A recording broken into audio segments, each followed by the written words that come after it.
Network Entertainment.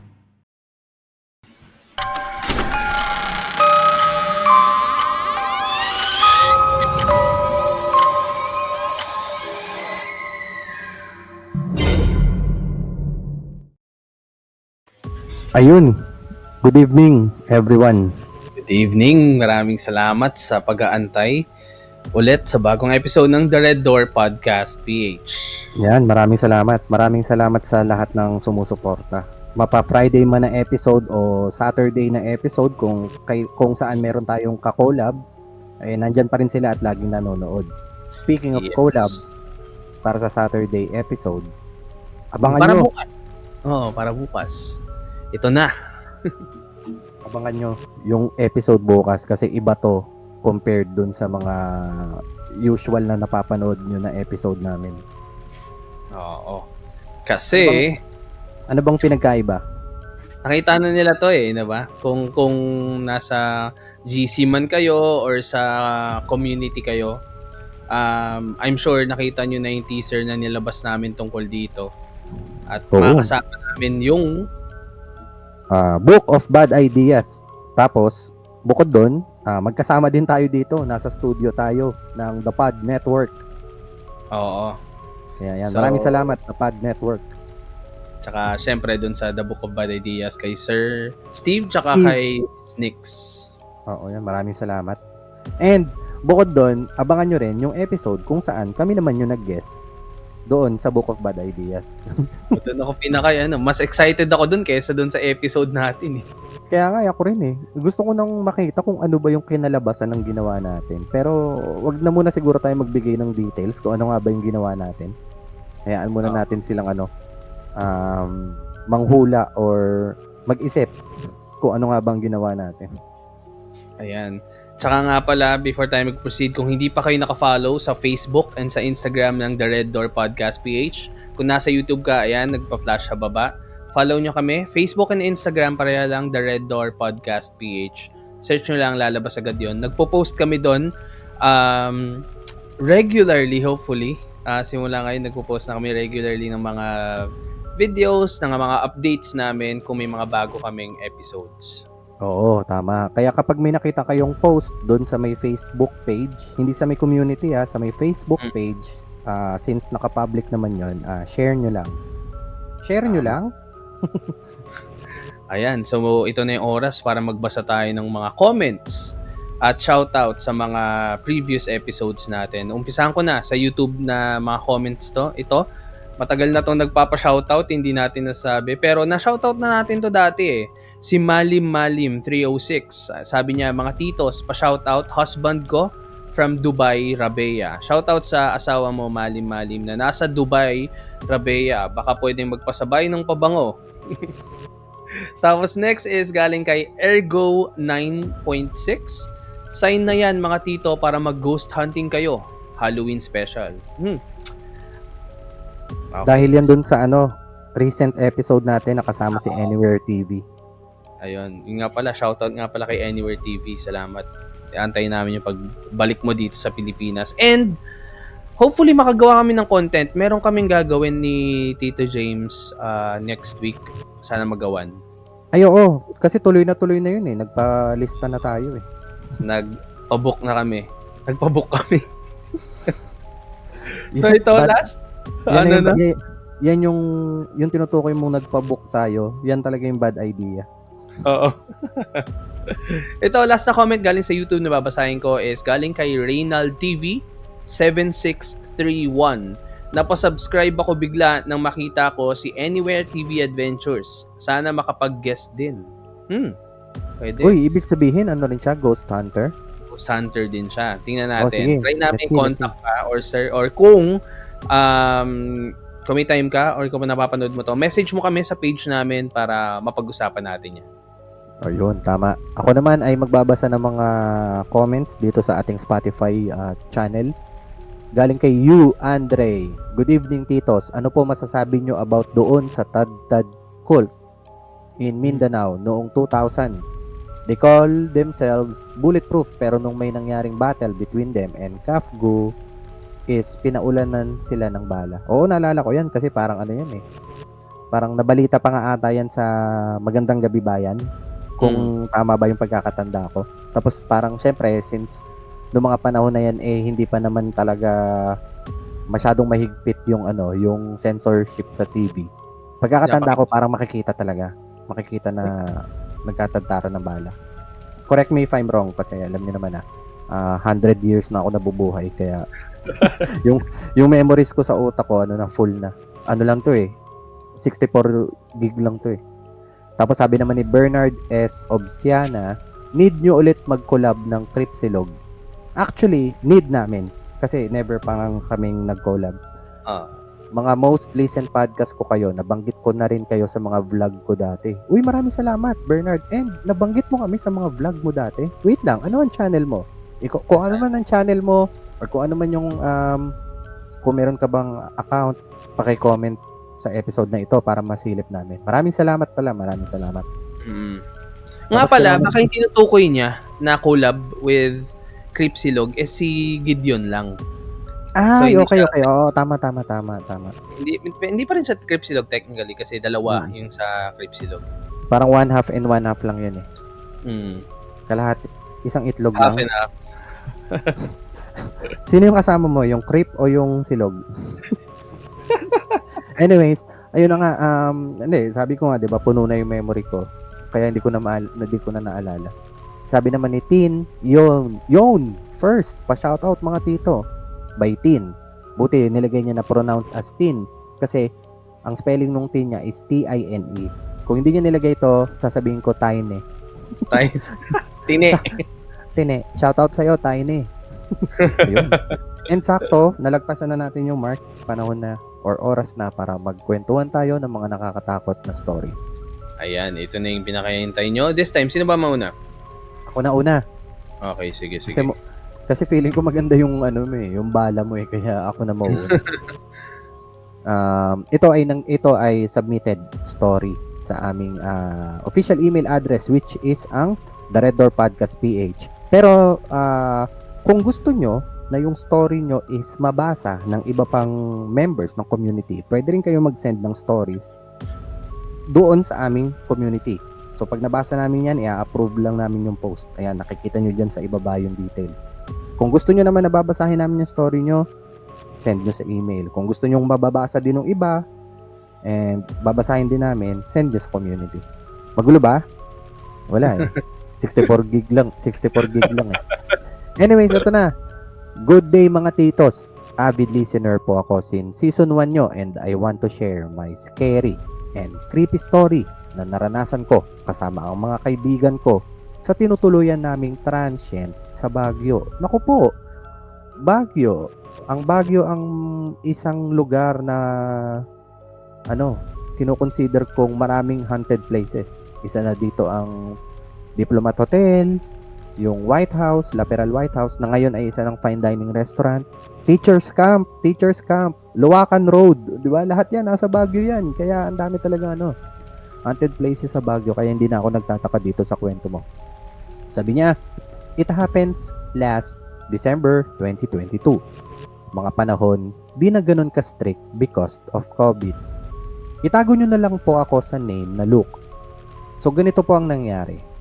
3 days and 2 nights po kaming tatlong magkakaibigan sa Baguio.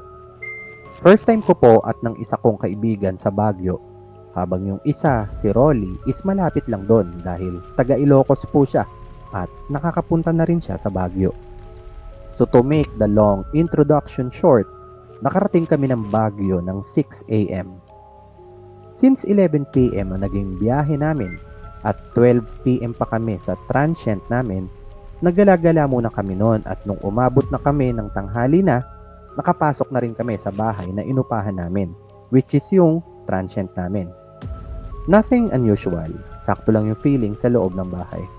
Ngayon pwede ka na mag-iwan ng bag sa bus station or SM Baguio kapag dumating kayo na mas maaga doon.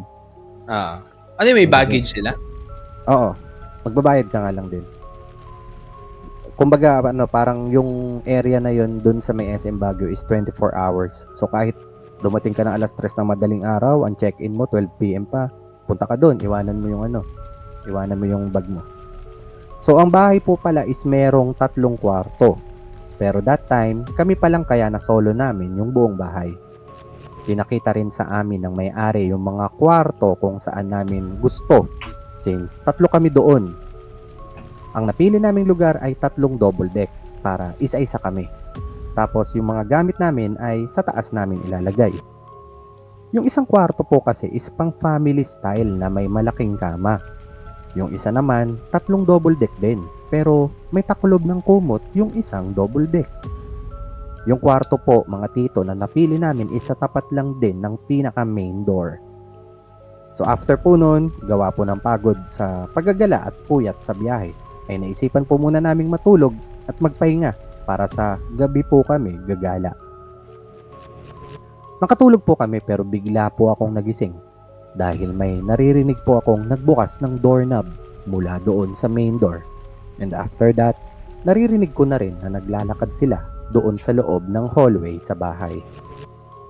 Ang pwesto ko po kasi is yung isang double deck ay nakadikit sa dingding and sa right side ko is pinto na at ang ulo ko ay nasa dingding malapit. Kaya naririnig ko po sa hallway ng bahay kung may mga naglalakad. So ang ginawa ko po ay kunwaring magsi-CR para malaman ko kung may mga kasama na kami sa bahay. Sa pag-open ko po ng pinto ng kwarto at paglabas ko, nakikiramdam ako and ramdam kong wala pa rin kaming mga kasama dahil napakatahimik po. Kaya ang ginawa ko po, naupo na lang ako sa sala. Halos matagal-tagal din ako naupo doon dahil iniisip ko na yung mga naririnig ko na naglalakad kung saan nga ba nanggagaling. Hanggang sa umabot na po ng 6 PM ay nagising na yung 2 kong kasama. Kwentuhan kami sa sala dahil pinag-uusapan po namin yung mga pupuntahan namin ng gabing yon at sa kinabukasan. Nasabi ko rin po sa kanila yung mga narinig kong mga naglalakad. Kaya ang ginawa namin, chinik nila ang mga kwarto and wala pa pong mga tao. Meaning, wala pa po kami mga kasama. Kaya nakakapagtaka na may naririnig akong nagbukas ng pinto at mga naglalakad. First night, 7 PM. Lumabas na kami para maggala-gala. 9 PM, pauwi na po kami sa transient. Nagluluto yung 2 habang ako nag-aayos ng mga kakainin namin. 10 PM, nagkayayaan mag-inom ng light lang, pampaantok na rin. 11 PM, nasa kwarto na kami para matulog. 12 AM, nagising ako sa hilik ng kaibigan kong si Rolly. Mahina, malakas at lumalakas pa at parang kakaiba na yung kanyang hilik, kaya bumangon ako para gisingin siya. Nagising naman siya. Ayun, di ba? Sakto, tumilawak yung manok. Nagising naman siya at sinabi ko na lang na ang lakas ng hilik niya. Sinabi niya rin kasi na gisingin siya pag naghilik siya ng malakas. 3:00 ng madaling araw, nagising ako ulit. Si Rolly, hindi na siya humihilik, kundi binabangungot na, kaya ginising ko na naman siya. After that, hindi na ako nakatulog. Nakikiramdam ako sa sobrang tahimik ng kwarto. Lalabas ako ng kwarto at sa pag-open ko ng pinto, nakita ko na magulo yung sala. Yung mga basura nagkalat kaya naglinis ako. Ramdam kong wala pa rin kaming kasama sa bahay dahil ang mga pinto ng kwarto ay hindi nakalak. Halatang bukas siya dahil may siwang ang mga ito.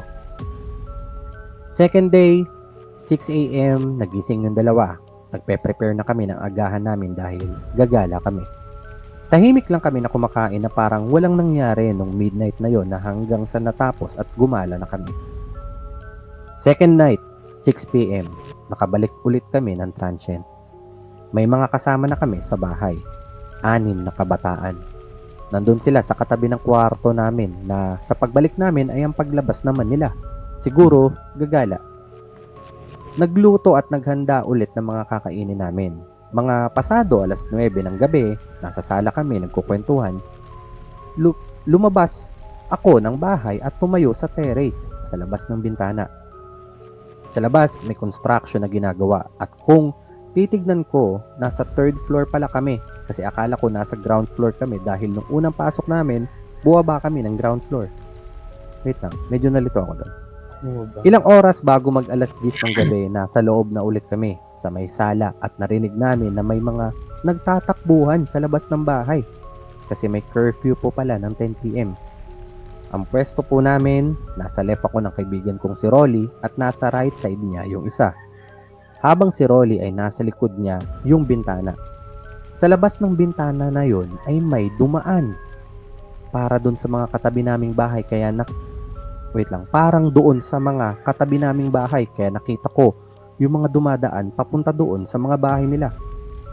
Merong isang lalaking nakapukaw ng pansin ko dahil huminto doon sa tapat ng bintana namin.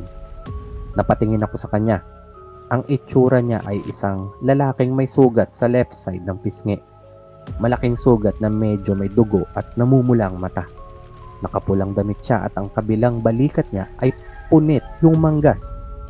Sa bandang dibdib ay may punit din ang damit niya. Hindi siya nakatingin sa akin. Nakatingin siya kay Rolly. Nakatitig lang ako sa kanya kasi hindi ako makagalaw. Naghahalo yung takot, kaba at lamig na nararamdaman ko. Hanggang sa nakakilos ako at nagpunta ako sa kwarto. Nagtaklob ng kumot and after a minute, naramdaman kong sumunod yung dalawa. 1 a.m. Nagising ako dahil makati ang binti ko. Nakita ko rin si Rolly na nagkakamot pero nakapikit pa. 2 a.m. Nagising ako ulit dahil makati ulit ang binti ko na parang ang putik-putik at ganun din si Rolly. Napansin ko sa tabi niya yung lalaking nakita ko sa bintana. Medyo maputik siya. Parang galing sa construction na naghalo ng semento.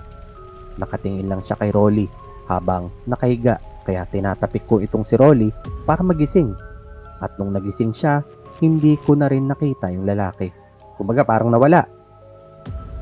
4 a.m. na alipungatan ako. Si Rolly nagsasalita habang tulog at ang sinasabi niya na nasa ilalim mo.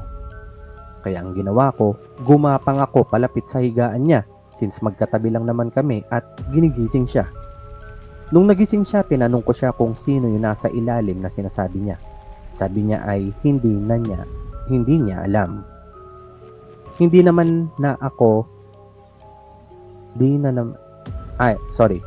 naman daw ulit siya nakatulog. After ilang oras, mga 5 a.m. na siguro, binangungot na naman itong si Rolly. Feeling ko, habang nakastay sila dito sa Baguio, panay kain siguro sila bago matulog. Sa Baguio, di ba? Kinukwento niya naman eh. Kinukwento niya naman eh. Nagluluto sila ng kakainin. Siguro, feeling ko, napapadami sila ng kain, Paps eh. Parang bawat Kaya gano'n. pinapangungot. Siguro, tara, ano tayo, good taste. ano ba, di ba? Maraming kainan sa Baguio na masarap eh. Tapos, diretso tulog. Eh, nako, pag ganito talaga, babawangutin talaga si Rolly. Mukhang si Rolly ang may pinakamaraming nakakain lagi eh. Alas 5 daw ng umaga, Paps, binangungot na naman si Rolly. Ginising niya daw. At nung nagising siya, nakatulog. At nung nagising siya, di na rin nakatulog. Kaya lumabas na lang kami sa kwarto at naupo sa sala. That time, wala na naman kaming kasama sa loob ng bahay. Meaning, kami lang po ulit magkakaibigan sa loob ng bahay. Ito na. Third day na. Ito na ang ating conclusion.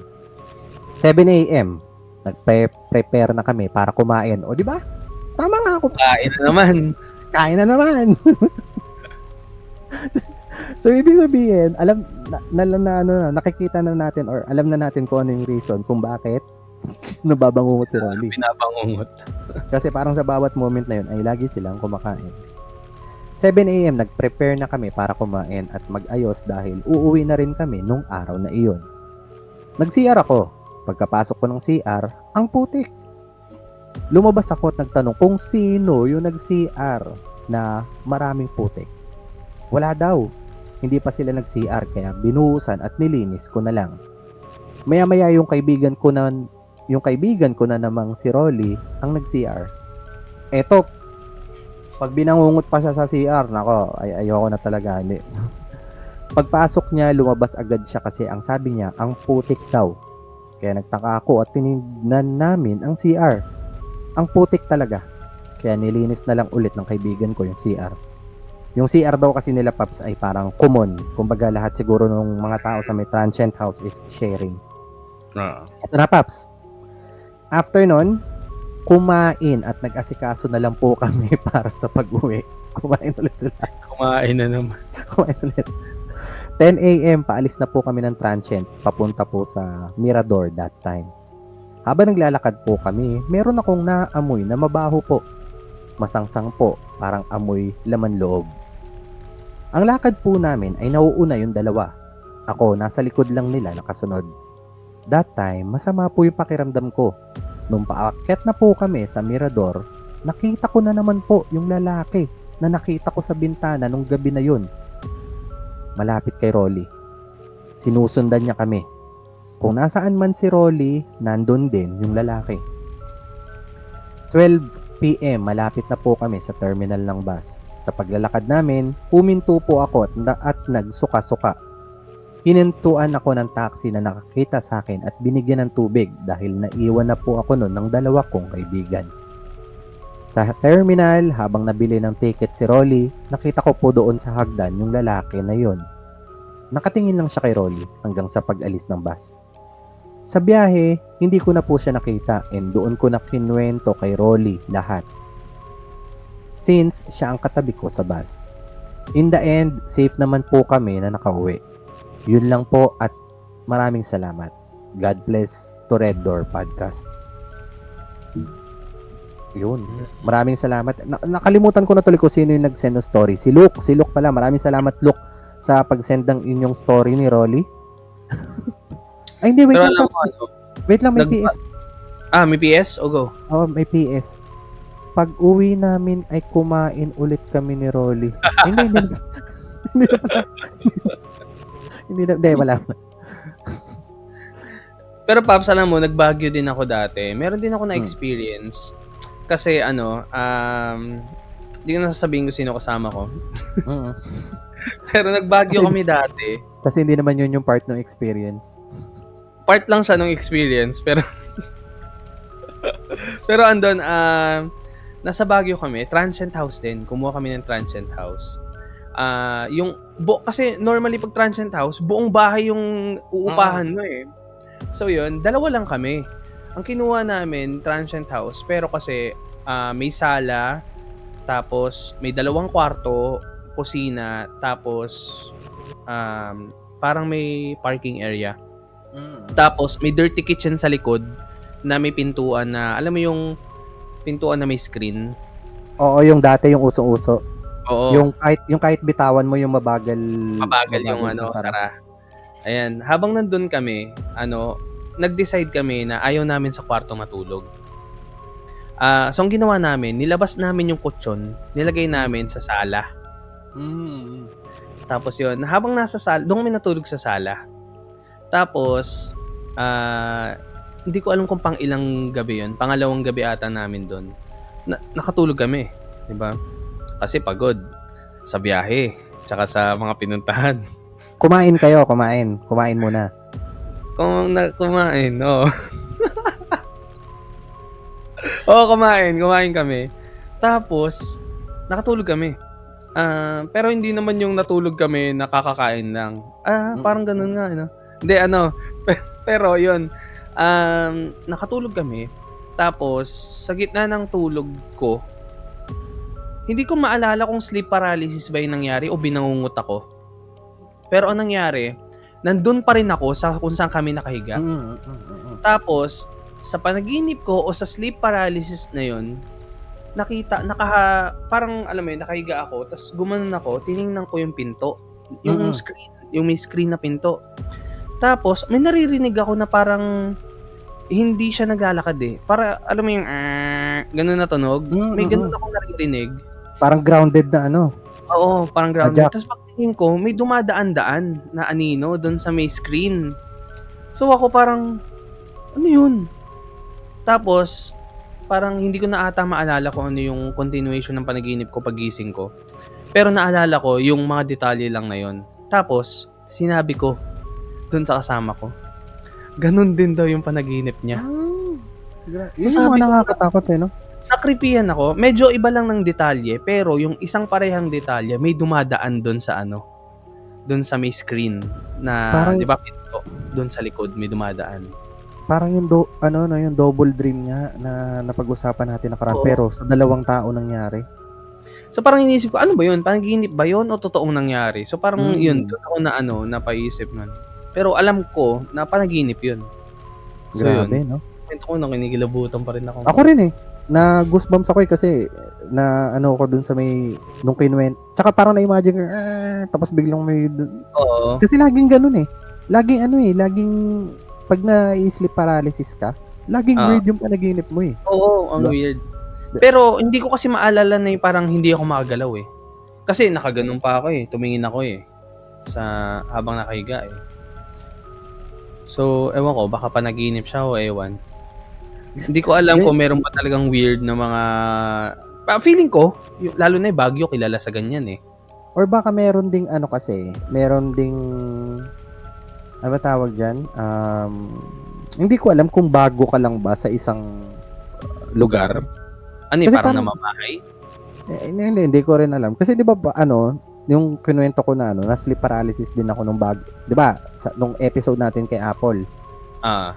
'Di ba nakwento ko na nag-work ako dati sa Boracay. Mm. Syempre dahil nag-work ako dun sa meron ako sariling kwarto. Mm. Pero yung kwarto ko, yung style kasi nung unang pinagtrabahuan ko dun is siya very nature. So, mga lamesa, kahoy, mga ganyan. Tapos yung mga kwarto is kubo-kubo type.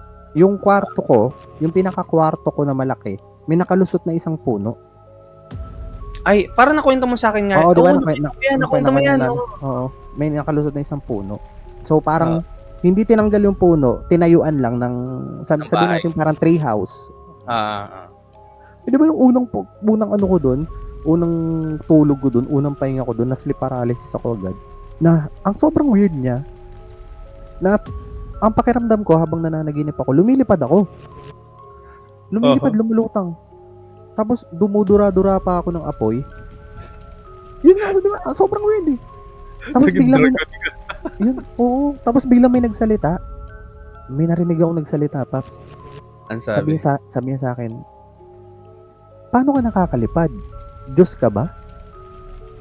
Nung pagsabi niya sa akin doon, Paps, bigla ako naalala, Diyos. Nagdasal ako doon sa habang na sleep paralysis.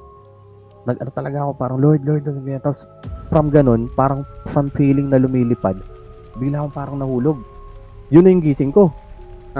Putsang ina, na sleep paralysis akong ganyan. Edi, natapos na. Di pa mas konti ganyan. Natulog na naman ako, Paps. Pagtulog ko naman, putik na yan, biglang... Hindi ka makain nito hindi ka busog. Hindi, wala akong kinain, wala akong kakainin dun eh. Ako lang mag-isa eh. Ibig sabihin, walang magluluto eh. Abang nakahiga ako, natutulog, nakikita ko dun sa kwarto, may mga pumasok na tao. Yung mga staff dun sa may restaurant na yun. Kasi nagpakilala muna eh. Siyempre, hindi nakita ko na sila. Bakit ko sila pumasok sila dun, Pap, sa kwarto ko? Binuhat ba naman nila ako? Binuhat nila ako. Alam mo yung gano'n, yung parang pagtitripan. Sa kamay sa kwarto. Tapos, ibinubuelo nila akong tapon sa tubig, Paps. Yung 1, 2 yung pang swimming pool. Hindi ako marunong lumangoy. Siyempre, sa panaginip ko, takot na takot ako kasi malulunod ako. Alam ko na mangyayari dito, malulunod ako eh. Tapos binato talaga nila ako sa tubig. Tapos, pagbato nila sa tubig sa akin, di siyempre parang naramdaman ko yung nalulunod. Di ako makahinga. So, sleep paralysis nga. Bigat ng dito ko. Ayun, bigla na naman nakakawag na naman ako. Tapos, nagising na naman ako. Sabi ko, putang ina, sabi ko, ayoko na dito ba't ako nagbura? Sabi ko, ayoko na matulog dito. Sabi ko na ganyan. Nagpalipat ako. Nagpalipat ka. Talaga. Ano sinabi mo? Hindi ko na sinabi. Sabi ko, nakakaya naman sabihin na kasi foreigner yung yung pinakamayari. Una, nakakayang sabihin. Pangalawa, ang hirap ipaliwanag. Kasi mag-English pa. Mag-English ako eh. Kasi kung Pinoy yun, sasabihin ko lang, sir, pwede bang palipat ng kwarto? Ayoko doon, binabangungot ako eh. 2 times eh. Dahil English, tinawad na ako. Kumbaga, Matagal ka doon sa parang pinagsistayan na lugar na yon. Doon sa may sa Spider House. Matagal, 1 buwan din. Pero hindi na ako doon natutulog. May tumira doon sa bahay na yon. Ay, sa unit na yon. Hindi, Paps, yung unit na yon, inaano yun eh. Parang parang hotel, parang yung mga unit na yun. Marami kasi yun. Pwede Oo. rin mag-ano yung mga guest doon. Parang, gusto nila magstay, doon sila. Kaso yung So doon ka pinastay. Mm. Oo, sa isa pa. Kumbaga parang binigyan ako ng isang kwarto. Na ganyan. Ah. Minsan paps ang ginagawa ko, hindi na lang ako natutulog eh. Huh? Kunwari lumalabas na lang ako. Kasi kasi ayoko eh. Ayoko mas sleep paralysis. Baka feeling ko yung buong lugar na yun dahil nga dayo ako dun o bago. Kaya sobrang talaga ako sleep paralysis. Sobrang takot ako. Tsaka na-master ko na rin din yung pag nararamdaman ko na sleep paralysis na, babangon ako bigla. Counter. Alam ko na eh. Anyways, ayun, nakakatakot lang. Pero nitong nakaraan, Paps, actually kanina lang na sleep paralysis na naman ako. Ayan, kain ka kasi ng kain parang si Rolly. Sino? Si Rolly. Hindi ko alam pero parang ang dating sa akin ngayon parang panaginip na lang. Ewan ko, baka sa sobrang puyat ko.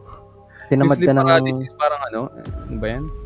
Hindi naman to matakot. Mas mabigat yung puyat niya, yung antok niya kaysa dun sa takot Pero ayun nga, Paps, 'di ba? Parang hindi mo napapansin lahat ng inaatake ng sleep paralysis galing biyahe. Katatapos pa lang kumain, pagod. Kaya feeling ko malaki din talaga yung factor na yun na pag-usapan natin nakaraan na yan. Yung way ng katawan. Way ng katawan mo yan para gisingin ka kasi hindi normal yung pagtulog mo. Dahil parang sabihin natin pagod ka, natulog ka, hindi yun good sa katawan mo. Kaya ang gagawin ng isip mo, gigisingin ka. Kasi parang parang never pa ako, kung meron man sa inyo, mga nakikinig ngayon ng episode na ito, kung meron man sa inyo nakaranas ng sleep paralysis ng hindi pagod, hindi busog, yung tipong, comment kayo. Sabi natin mapayapa kayo natulog as in yung maulan, bed weather, tapos bagong laba yung bedsheets. Yung bagong ligo ka. Tapos yung alam mo yung masarap gulong-gulungan na kumot, yung dahil yung lumamig na rin. Bago yung punda, walang laway. Tapos na sleep paralysis pa rin kayo sa lagay na yan. I-share nyo. Para tapos kung meron din kayong experience nung nagstay kayo sa Baguio, kwento nyo rin. Share nyo sa comment kung meron. Para kasi parang feeling ko madami talaga pag Baguio Marami talaga, Paps. Actually, yung last na punta mo ng Baguio, wala naman, meron. Wala ako. Pero hindi ako na sleep paralysis. Actually, nung bago ako pumunta ng Baguio, 'di ba, syempre naghahanap ako ng magandang pag-i-stay na place eh. Alam mo kung ano yung parang pinaka-common na diyan na tanong ng tao? Kung may something. Pag magbasa-basa ka na. Hindi, pag magbasa-basa ka ng mga thread. Kunwari, sabihin natin isang Facebook page, isang Facebook group ng mga transient sa Baguio, ganyan, 'di ba? Siyempre, dami nagpo-post doon, 'di ba? Yung mga sino naghahanap diyan ng mga ganyan. O kaya ang magpo-post, it's either yung mga may-ari ng transient or yung mga naghahanap. Nagbabasa-basa ako ng comments eh. May mga nagtatanong talaga? Oo, Paps. At saka laging may kahit kunwari Reddit, magtingin ka, parang affordable transient house in Baguio. Magbasa ka ng comments, lagi may magbabanggit na na maganda dyan, kaso merong lagi may magsabi ng ganun. May disclaimer. Oo, okay dyan, nakapag-stay kami dyan, kaso nung gabi may ganun. Hindi ko alam. Feeling ko bago ko lang nabuo na theory sa isip ko. Yung mga nagpaparamdam doon, mga Hapon naman, mga Japanese. Kasi 'di ba, maraming lugar tayo dito sa Pilipinas na ginawang garrison ng Hapon, 'di ba? Maraming mga pinatay na Pilipina. 'Di ba? Mga Pinay, mga bata, mga matatanda. Hindi kasi sila umubra sa Baguio, 'di ba?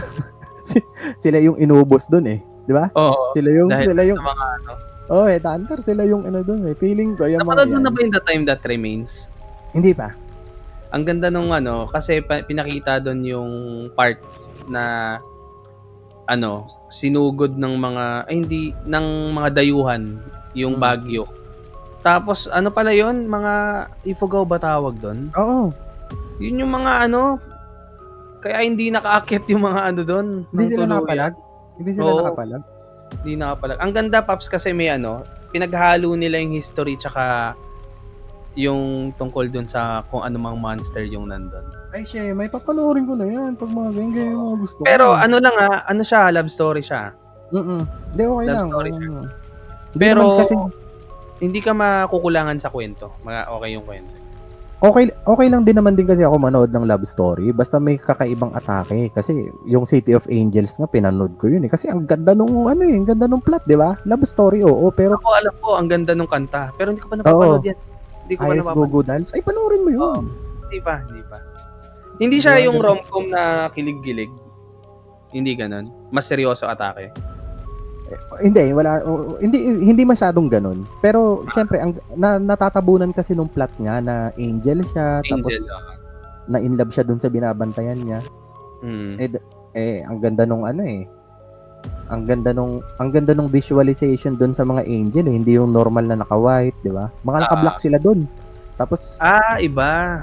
Oo, tapos 'di ba nung pinakita yung ang ganda pa nung shot na yung parang 'di ba ang daming building. Tapos may isang angel na nakatayo per building. Ang ganda ng Nasa music video yan eh. Oo, yan. Ang ganda. Tapos, fuck up din yung ending. Nag-sacrifice ba siya? Okay, anyway. Nag-sacrifice? Parang, kasi di ba parang kailangan niya bang maging tao para maging okay sila? Winish niya kay God na maging tao siya. Tapos after nun, Morgan Freeman. Tama, si Morgan Freeman nga ata yun. Hindi. Diba? Wala, si Morgan Freeman na God sa Bruce Almighty. Wala palang God dun. Hindi pala kita ko sino yung God dun. Meron lang siya isang... Pagkakatanda ko meron. Tsaka may isa lang siyang angel na kausap dun, yung parang pinaka-body niya. Messenger. Hindi, parang pinaka-best friend niya na tagabigay sa kanya ng payo na huwag mong gagawin yan. Alam mo may consequences yan. Alam mo ba, nung naging tao siya, para magsama na sila ni Meg Ryan. Si Meg Ryan yun eh. Kinuha si Meg Ryan.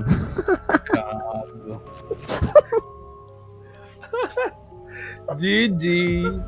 Tapos yung kumuha yung best friend niya.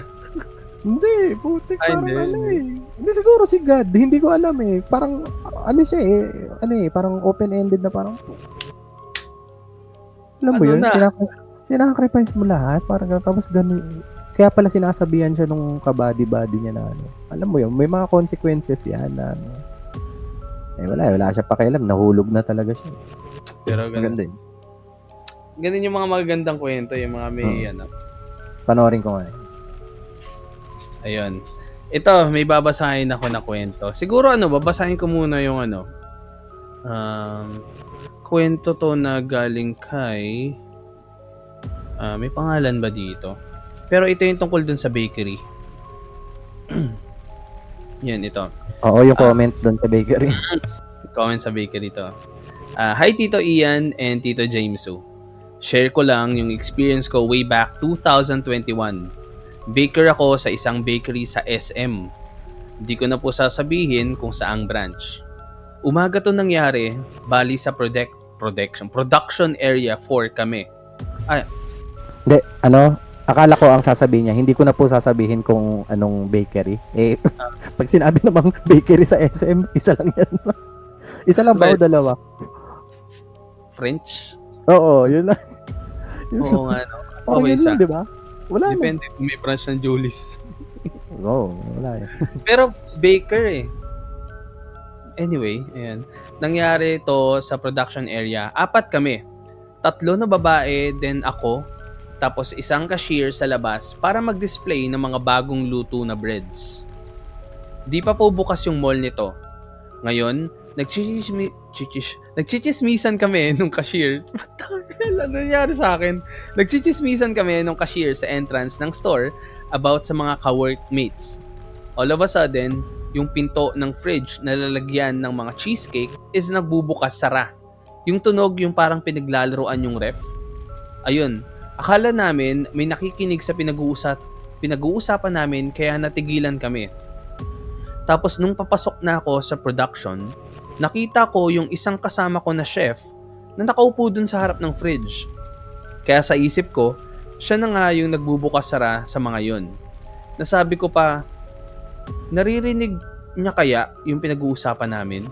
And nakita din siya nung cashier kasi nagtitingin pa kami nung cashier ng parang nakikinig ata.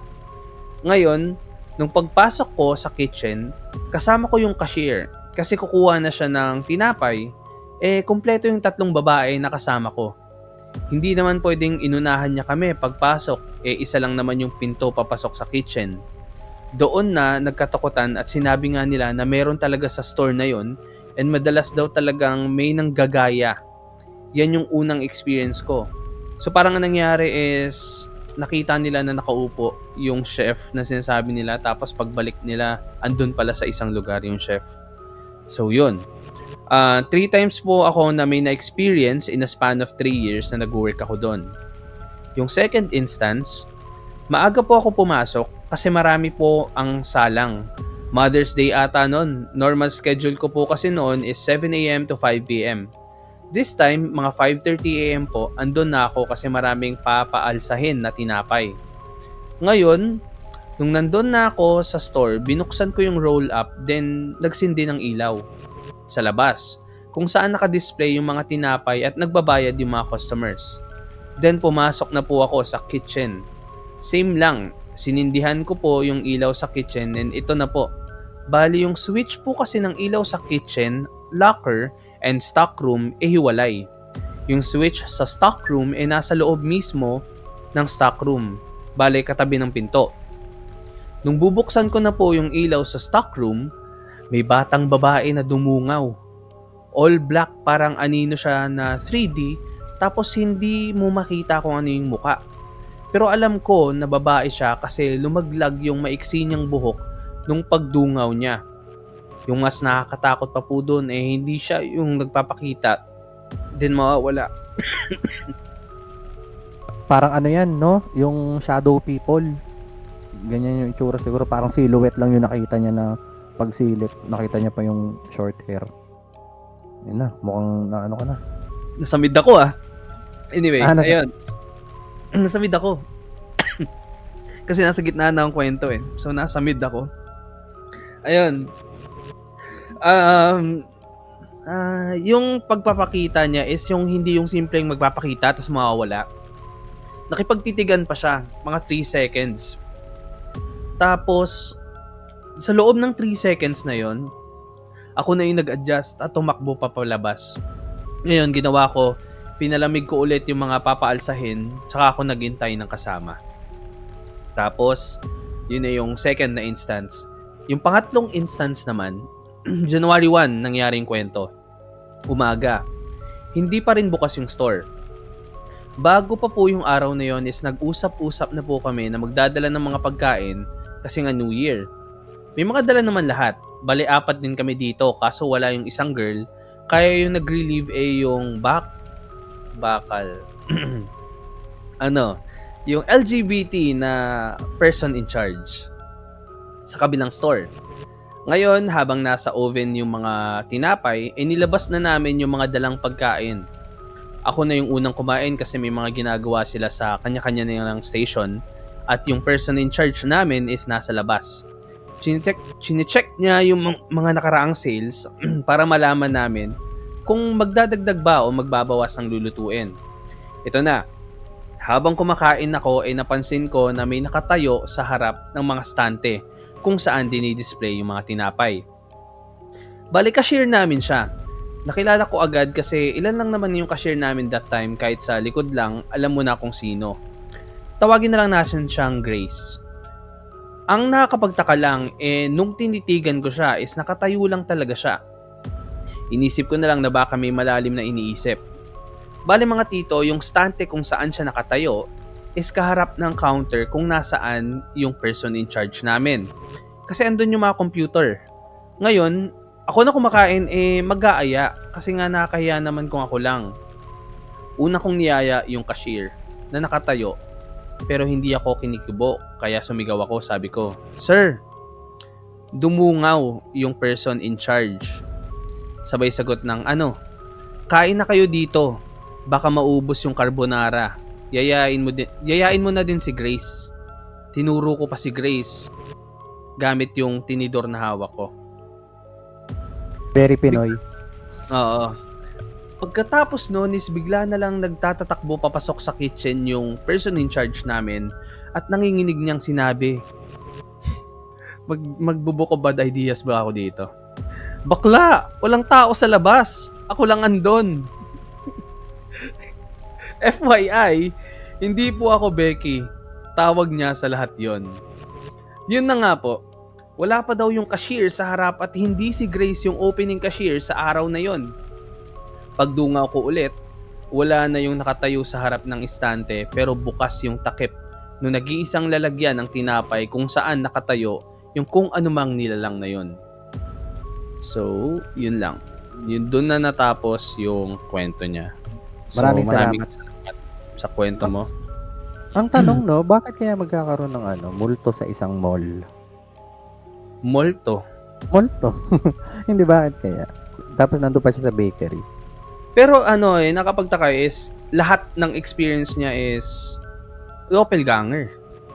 Oo. Ay, hindi. Laging- Yung isa pala, yung shadow babae. people. Shadow Okay, people yung isa eh. Ano kaya meron So, sa bakery? Yung pangalawang nakita niya is yun yung nanggagaya. Oo. Oo, yun yung entity. Tapos na nanggagaya, namimimik. Pero na medyo natawa ako dun kanina kasi 'di ba parang sabi niya nung January 1, jumuti sila 'di ba? Tapos may mga dala silang pagkain. Ah, Yung mga sabi natin mga tira nung Oo, tira mga nung medianoche. Na-imagine ko paano kaya kung dinala lahat mga rin mga pastry din tsaka mga tira. Anong dala mo? naman. Anong dala mo? Fruitcake. Ikaw? Hindi ito, may mga natirang tasty nung Ito, cheesecake. cheesecake. May nagfa-fruitcake pa ba ngayon pag medianoche? Meron ako nakikita. Meron. Oo. Naalala ko yung fruitcake na yun eh. Parang hindi kami pinapakain yan dati eh, pag medianoche. Kasi may alak daw nga. May alak nga daw. Di ba? Sinasabi nila, may alak yan. May alak yan. Yung kainin yan, mga bata dati. Tsaka syempre, ang number 1 na pinagbabawal sa medianoche, yung mga pumipitas ng grapes. Kahit wala pang alas 12. Di ba? Gawain ko Favorite yun. mo? Kahit wala pang alas 12, pipitas eh. Isa lang. Pero pagkatapos kasi pumitas ng isang grapes, pag medya, Sundan ko eh. Oo, susunod. Hanggang makikita mo yung na lang, natira na lang yung mga tangkay. Ang ano kaya ang misteryo ng grapes sa medianoche? Bakit hindi maantay yung alas 12 at laging pinapapak? Lalo mga seedless. Oo, seedless. Mas Oo. simula nung nagka-seedless, mas mabilis maubos yung Maubos yung ubas. It's Grabe. ubas. It's ubas. Grabe talaga, ano pa ba? Hindi, naalala ko lang, ibang-iba kasi din talaga yung New Year dati. Tsaka Pasko, compared sa ngayon. No? Hindi ko alam kung tumanda ba kasi tayo? Tinatanong ko din yan, Paps, na parang, bakit ganun? Parang dati kapag September, ramdam mo na, Oo. parang feeling ko may nagbago talaga, Paps. Kasi dati dito sa amin, parang October or November pa lang, maliwanag, may mga nakikita ka nagki-Christmas Oo. lights. Oo. Ngayon, wala. Oo, wala. Dati September pa lang, grabe na yan. Sa mga daan, grabe yung mga may mga naglalako pa ng parol dati, di ba? Yung parang taho, naalala mo yun? Ngayon, Kahit siguro 3 metro layo niyan, basta naamoy mo yung amoy nung foil, nung parol. alam mo na. Parang putik, may parol sa paligid. May naglalako ng parol sa paligid, naamoy ko yung mabahong amoy. Tapos, di ba? Pag mga September pa lang, maririnig mo sa daan, mga bata, may mga piccolo na. Diba? Oo. Tapos Dati may mga bad trip ako sa ganyan eh. Bakit? Papaputok. Wala lang. Ang ingay kasi. Yung tipong sa kanila ka magigising minsan. Oo. Tapos sunod-sunod yung isa-isa yung pak. Isa-isa lang. Tapos minsan unpredictable pa. Yung akala mo wala, tapos bigla boom. Yung mga malalakas. Tapos yung yung mga ginagawa ko naman dati, yung pagtapos na yung New Year nangunguha kami ng mga mga wala ng laman. Yan ang delikado. Kinuha namin yung pulbura. Tapos Darna. kumuha kami bato. Ah, Tapos babalot namin kasi ahagis. pillbox. Pillbox Oo, tawag namin dyan eh. Pero hindi talaga pillbox yan eh. Sa amin naman sinisindihan lang para magdarna. Yung, 'di ba, ang dami na ipon. Anong Tapos, Darna? Darna Yun yung tawag tawag? kasi, oo, kasi 'di ba sa mga lumang Darna na films, pag Ah, nagtatransform si Darna may ganun. ah. May ganun yung mangyayari sa pulbura pag inipon tapos sinindihan mo. Isang mabilis lang na para kang na flashbang. Wala siyang yung sabog na katulad ng Wala, wala. pillbox pag binabato? Walang sound. Ano lang, flash effect lang. Na parang pagka nakatingin ka doon sa pulbura tapos nasindihan, after nun, Mamumuti. yung paligid mo, para ka nagkaroon ng third eye eh. Kita mo yung ibang dimension eh. Mare-reverse polarium ka. Oo. Kasi hindi dumilim ang paligid. Putik na yun. Ano to? Namuti ang paligid. Tapos di ba yung turutot? Na. Yung mga turutot. Di ba dati ang Anong aga ginagawa niya? niya doon? Hindi, wala. Oo, Naalala ko. oo, maaga. Maaga nga, oo, turotot. Yan din. Yung mga ingay, doon ako nababad trip, yung parang ang layo pa ng ano ng Eto New pa. Year. Oo. Tsaka, eto pa, na ano ko, parang nabasa kong info. Di ba, maano ako sa Lost Media. Mahilig ako mag-ukay-ukay minsan na sayang daw yung mga dati. Yung mga film na ginagamit sa turotot. Bakit? Yung mga film, nakakita ka na ba ng turotot na gano'n, nagawa sa film? Di ba? Meron nga ako nakikitang ganun. Parang, paano kung yun na lang yung nag-iisang copy nung ano na yun, nung Picture, no? media Oo. na yun.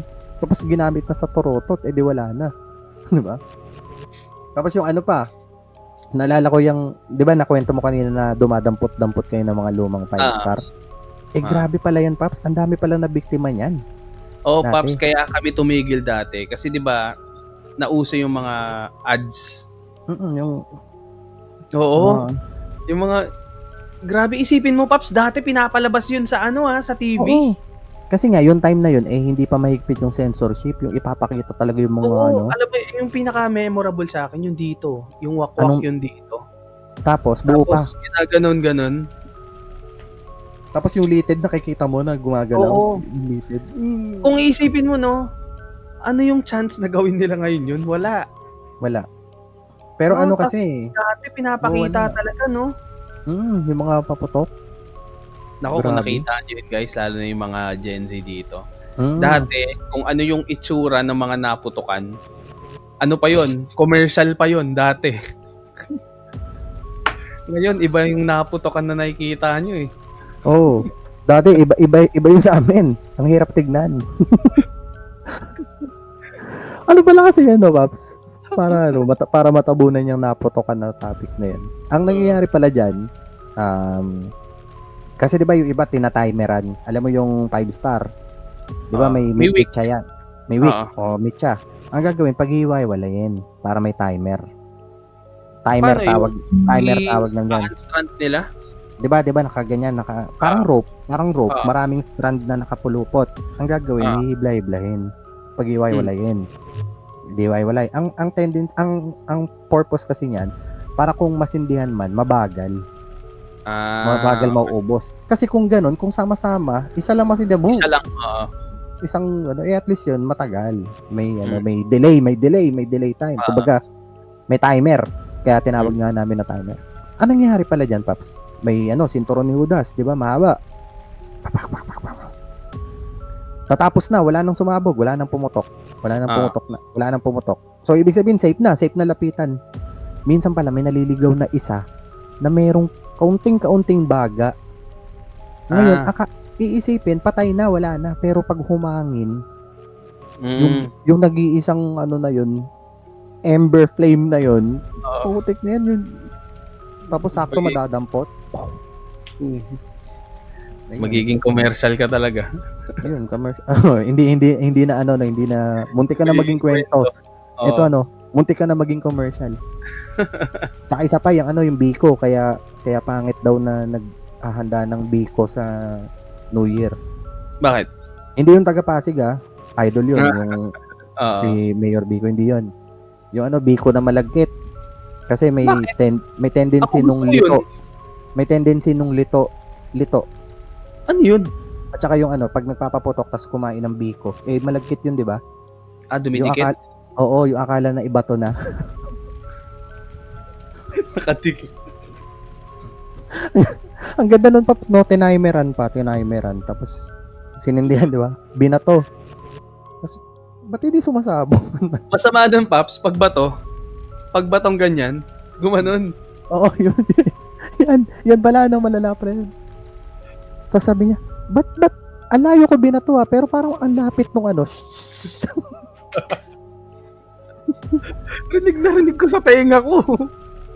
Tapos, Paps, pag ganon, pagtingin, sumabog, anong susunod na reaction? Ano? Nye. Nye.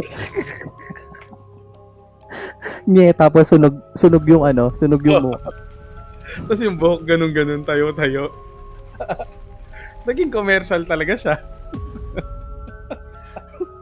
Anyways, uy, baka maging ano to candidate to ng ano pinakamahabang episode Biruin mo. Babasa pa tayo. May isa pa tayo, tig-isa. Pero okay lang, mas maganda, di ba? At least, mas mahaba tayong magkakasama sa episode na to. Babasahin mo pa? May kwenta ko pa dyan? Oo, meron pa. Ayun, sige. Ako na pala ulit, no? Oo. Sorry, ang dami na. Sorry, ang dami naming mga ano yun, commercial. Na ano kasi, nye.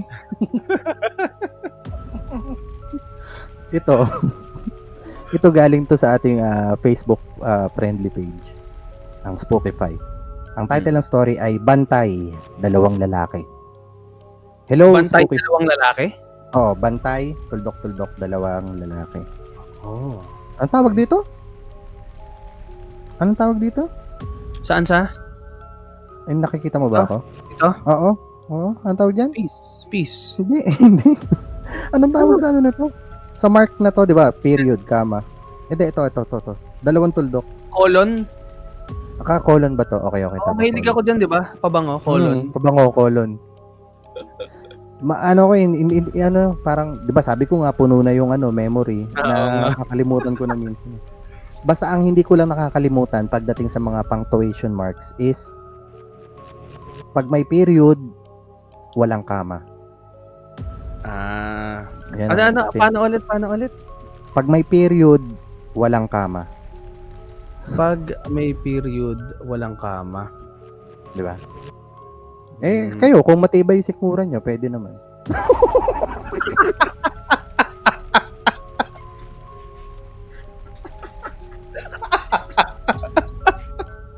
Sa mga nakikinig sa Spotify, wala, finlash ko lang yung nye na ano. Nye na meme na, ewan ko ba dyan, ba't tawang-tawa ako dyan? Pag walang period daw, walang kama. Okay. Pero Tito meme for a Tito joke. Oo, tama. O yan, okay, tuloy na natin. Ano pa yan Wow, mali days pa yan. Mali, oo. Anyways, ito na. Hello, Spookify. Kwento lang ito sa akin ng pinsan ko na nagwo-work sa isang BPO. So, BPO story na naman. Okay. Lagi kasi siyang madaling araw o minsan umaga na nakakauwi dahil sa work niya. POV niya ang gagamitin natin para smooth ang daloy ng kwento.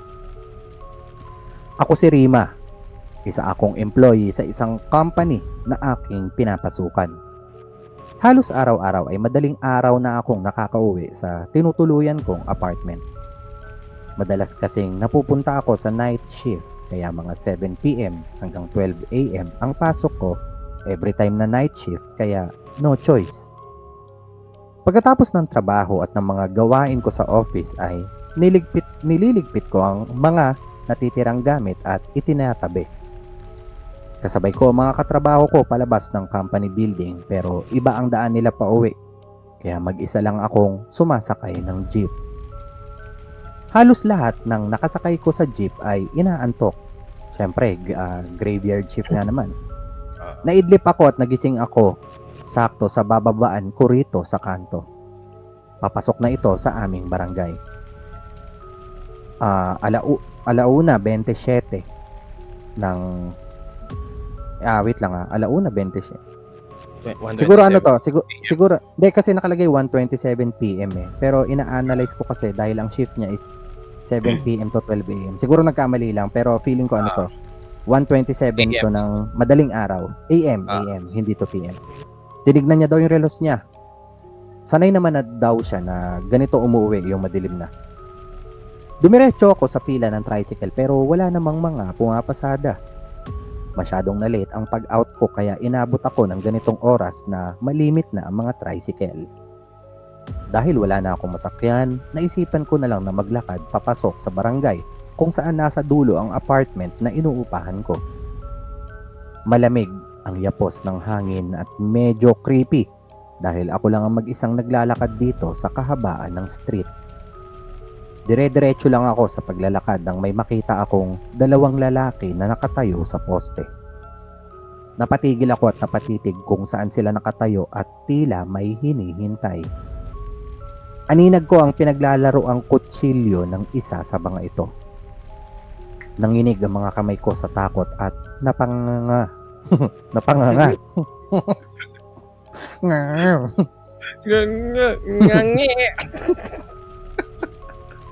Patuloy ng isang ito na pinaglalaruan ng kanyang kutsilyo at isinasaksak sa hangin. Ganoon din ang ginagawa ng isa na isinasaksak-saksak sa posteng katabi nila. Medyo madilim sa kinatatayuan nila kaya bigla akong kinabahan. Hindi ko gusto kung ano man ang maaring mangyari.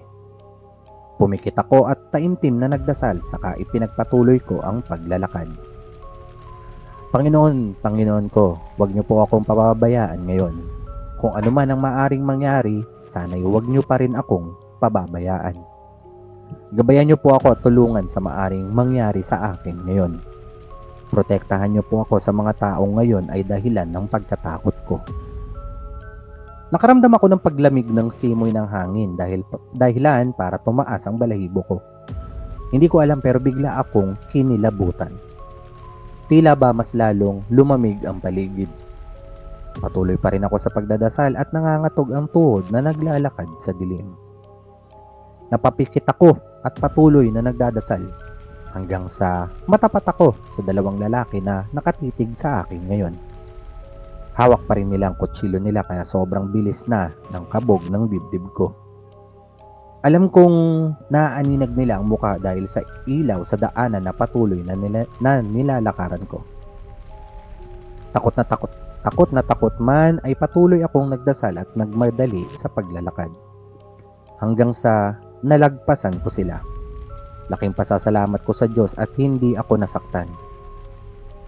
Kinabukasan, lumabas ako ng bahay mga 9:00 ng umaga upang bumili ng almusal. Tinanghali na ako ng gising dahil na din siguro sa takot. Kumunot ang noo ko nang may makitang mga pulis at mga nagkukumpulang tao sa kabilang iskinita ng barangay. Naalala ko na doon ako dumaan kagabi kung saan nakita ko ang dalawang lalaki na nag-aabang doon. Dahil sa curiosity ay lumapit ako sa mga tao at pilit na nakisingit upang makita ang mga kaganapan. Halos mapanganga ako dahil kitang-kita ng dalawang mata ko ang isang babaeng nakabulagta. Hubot-hubad at puno ng saksak. Nagkalat ang dugo nito sa buong katawan. Nakita ko rin ang dalawang lalaki kagabi na kahit hindi ko aninag ang muka ay alam kong sila yon. Nagtanong ako sa babaeng katabi ko. "Miss, ano pong nangyari?" Tanong ko sa katabi ko. Ginahasa at pinatay ang babaeng iyan kaninang madaling araw, mga 2:00 ata. Pagkatapos daw gahasahin ay pinagsasaksak, isinako raw at inilagay sa gilid ng poste. Yun ang kwento niya at itinuro pa ang poste na may mga sako ng basura. Pero nangamoy ito kaya nakita ng mga tao at inireport niya sa mga pulis. Nakita sa loob ng sako ang duguang babae at kutsilyo na pagmamay-ari ng pumatay na nakatira sa iskinitang yan. Dagdag pa niya. Halos natulala at hindi ako makahinga sa nakita at narinig ko. Bakit hindi ako ang ginahasa at pinatay nila kung mas nauna akong dumaan kaysa sa babaeng ito? Pasado 1:30 AM ako dumaan at nadaanan ko sila. Bakit hindi nila ako sinaktan o binalak na patayin? Itong babaeng nasa harapan ko'y pasado 2:00 ng madaling araw dumaan sa kanila at ito ang kanilang pinatay. Naglakas loob akong lumapit sa mga pulis at sasakyan kung nasaan ang dalawang lalaking nakaposas at nakayuko. Tinanong niya, bakit hindi ako ang ginahasa at pinatay nyo? Simulang Kaya nga, tanong ko sa kanila. Na matapang eh. Napaligon silang dalawa sa akin at mas lalong natakot at namutla. Ako ang unang dumaan bago pa ang babaeng iyan. Dagdag ko pa. Nanginginig ang kamay at nagpa-iling-iling na sumagot ang isa sa kanila. Miss, habang naglalakad ka, may kasama kang dalawang lalaki na malaking tao at matangkad. Nakaputi silang pareho at pinagigitnaan ka, kaya natakot kaming lumapit at patayin ka. Utal-utal na paliwanag ng lalaking nasa harapan ko. Nagulat, nagtaka at natakot ako sa sinabi niya. Nag-iisa lang akong naglalakad kagabi. Halos tumakbo na nga ako sa takot. Paanong nagkaroon ako ng kasabay at dalawang lalaki? Hindi kaya masyado silang nalulong sa droga, kaya kung ano-ano ang pinagsasabi nila? Dalawang lalaki na kasabay ko? Kaya hindi nga ako ang pinunteriya nilang gahasain at patayin? Hindi kaya'y sabitin? Hindi kaya yung nararamdaman kong malamig na nagpatayo sa balahibo ko ay yung dalawang lalaki? Sila kaya ang dahilan kung bakit nanlamig ang paligid kagabi habang naglalakad ako? At sila rin kaya ang dahilan kung bakit ligtas ako? Kung bakit hindi lumapit ang dalawang lalaki kagabi? Kung bakit hindi ako ang babaeng nasa sako at wala ng buhay ngayon? Makatulala akong umuwi sa apartment na inuupahan ko at the same time ay thankful. Dahil sa pagdasal ko kagabing madaling araw ay nailigtas ako. Niligtas ako ng dalawang lalaking sumabay sa akin upang hindi mapahamak sa mga mamamatay tao. Hanggang dito na lang, Spookify. Salamat sa pagbabasa.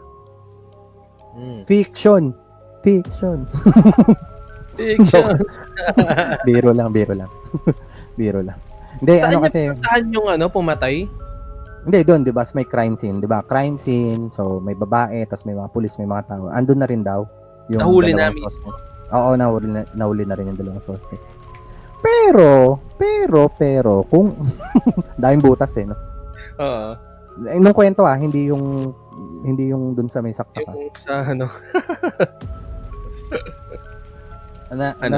Wala lang na parang Napaisip din ako sa kwento no? Siguro fiction. Para Oo, sa akin fiction siya. Oo, kasi na parang paano nahuli yung suspect mismo dun sa may same area na parang after na lang gumawa ng krimen. Oh no, saan tayo punta? Dito, tambay muna tayo dito. Para may trail, pahuli tayo sa mga pulis. Di ba? Kasi nandun din mismo sa may crime scene nahuli yung suspect, kaya nga daw nakausap niya pa eh. Tapos, biruin mo yun, yung parang nalaman, na-jigsaw moment ka pa. Na-jigsaw moment ka na, pero yung curiosity mo, nandun pa rin. Lapitan ko nga itong dalawang suspect na to. Dapat matatakot ka na eh. Oo, tapos... Saka hindi na ako magtataka kung bakit hindi ako yung pinatay. Magpapasalamat na ako. Buti hindi ako. Hindi yung tipong ay di ba nagkaroon na siya ng realization. Tapos na siya, na-jigsaw moment. Wait nga lang. Curious talaga ako. Ba't hindi ako yung napili? Ako yung una dun eh. Andun na ako eh. 1:30 madaling araw, andun ako. Ito pang 2 AM pinili. Tapos, sige nga, lapit nga ako. Tanongin ko nga, curious ako bakit hindi ako. At saka isa pa, Paps. Parang kung totoo yung dalawang lalaki na nakita nila, alam, may something paranormal, nakita nila eh. May babae na may kasama eh. Wag yan. Antay tayo naman. Ay, hindi. Sorry. Mali ko to. Ang nakita pala nung dalawang lalaki, normal lang nakasama, di ba? Normal lang nakasama. Normal. Bakit iniisip mo kanina? Mga entity, parang mga puting guardian. Kasi nung nakita niya, di ba, naggaganon-ganon ng daw eh, nagtitricks daw eh. Oo, nagpa-flourish, nagtitricks. Yung isa daw, gumaganon-ganon pa daw sa poste. Parang, naisip na, pakitaan niya. Parang kapag sa Valorant, kapag yung umpisa ng laro, may 3 seconds na delay. Oo, may muna, may mga, exhibition moves. Parang, kayang inisip nila? Pakitaan nga natin itong mga to. Ayan. Pero, Pero Pero kung ano para yan, sa akin, fiction siya. fiction. Pero kung ilalagay natin siya sa true story man, minsan talaga may mga ano eh, ang tawag natin dyan ay parang ano eh, hindi. Iniisip ko kung isa ba tong good example para sa burnt toast theory. Hindi, wala. Ah, Wala namang na inconvenience na nangyari sa kanya, di wala ba? eh. Walang nangyari sa kanya na inconvenience. Inconvenience, wala. Hmm. Ano lang to? Mga God moves in mysterious ways. Na. Kasi nagdasal siya, siguro parang Tapos yung dasal, inano niya pa eh, no? Talaga yung dasal na ginawa niya eh. Yung Panginoon ko, huwag niyo po akong pababayaan ngayon. Maganda yung prayers mo. Sige, sendang ito ng two illusions. Ginamit niya yung prayer of defense. Oo. Ganda. Ito, two illusions. Umuwi ka na. Ayun. Itong kwento naman, yung last kwento natin for today, siya, galing siya sa Reddit. Nakuha ko siya sa subreddit na No Sleep. Ang title nito Isabel. Isabel? Ano na to? Isabel, oh. Ano na to? Tawag doon, naka-translate na to gamit ang ating kaibigan na si CG. si CG. si CG, ayan. Isang Friday na afternoon, mga 5:30 na nun. Kakauwi ko lang galing trabaho. Pagdaan ko sa tapat, napansin kong bukas yung pinto ng kapitbahay ko. Wait lang. Galing din siyang trabaho tapos dumaan siya sa Hindi ba ito yan? Hindi. Oo nga, no? Pero ito, 5:30. 5:30. Okay. Ng hapon. Ayan. Pagdating ko sa bahay ko, napansin kong bukas yung pinto ng kapitbahay ko na nasa tapat lang namin.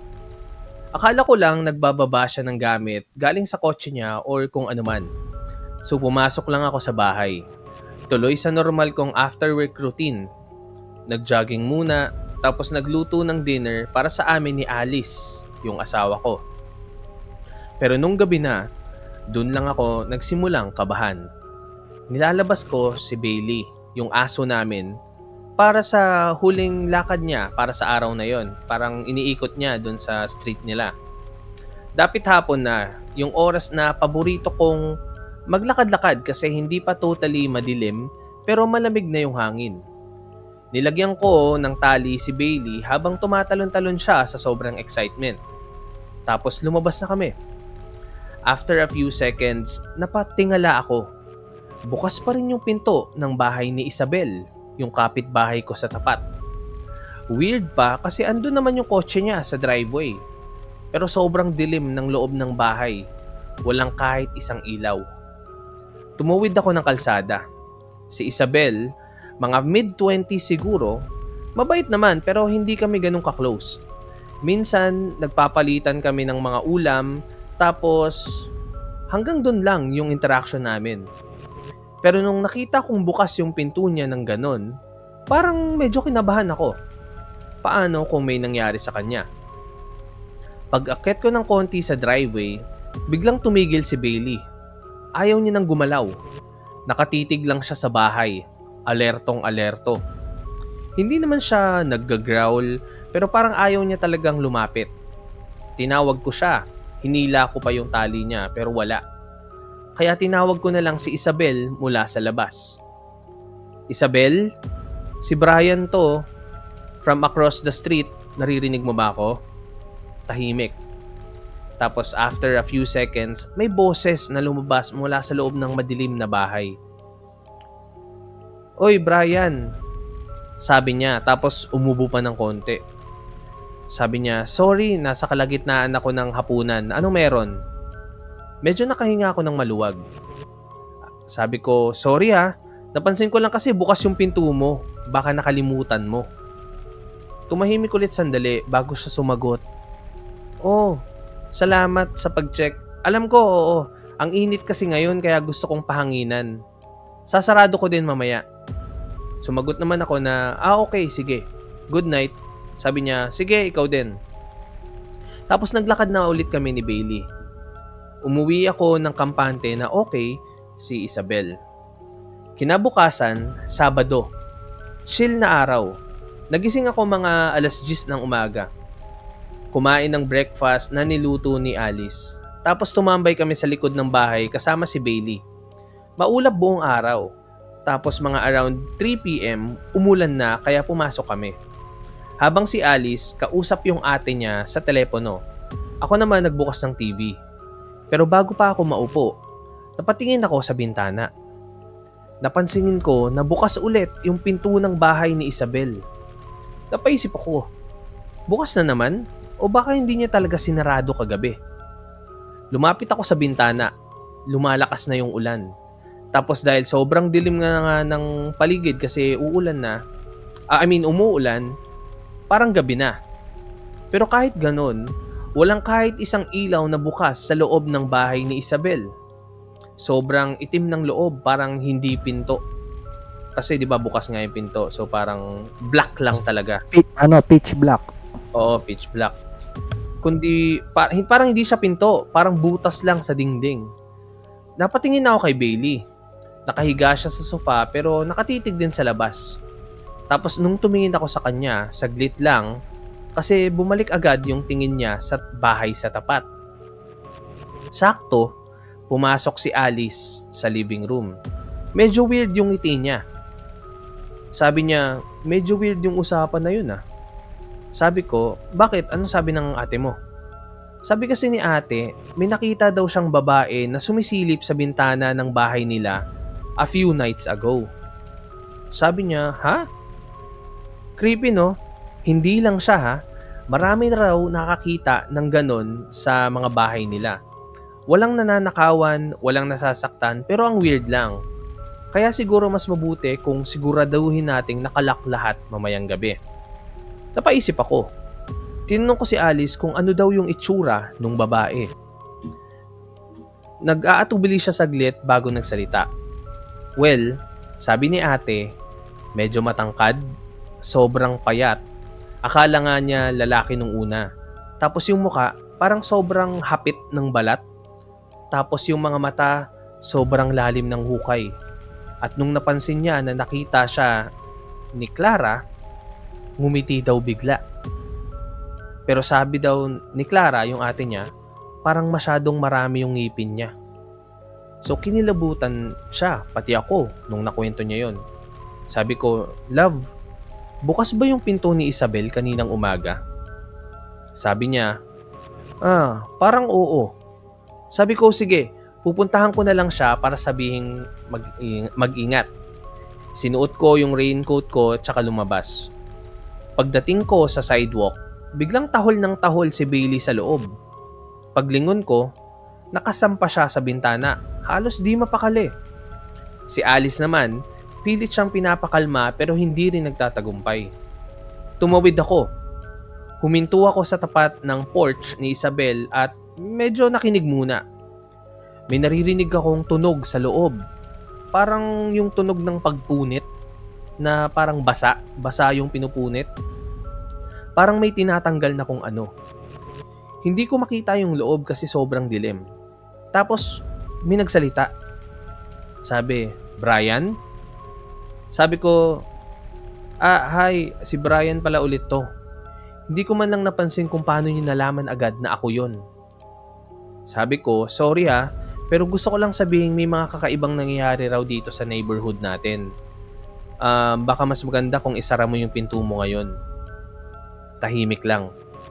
Tapos biglang sumagot. Sabi, kaso komportable ako dito sa sala.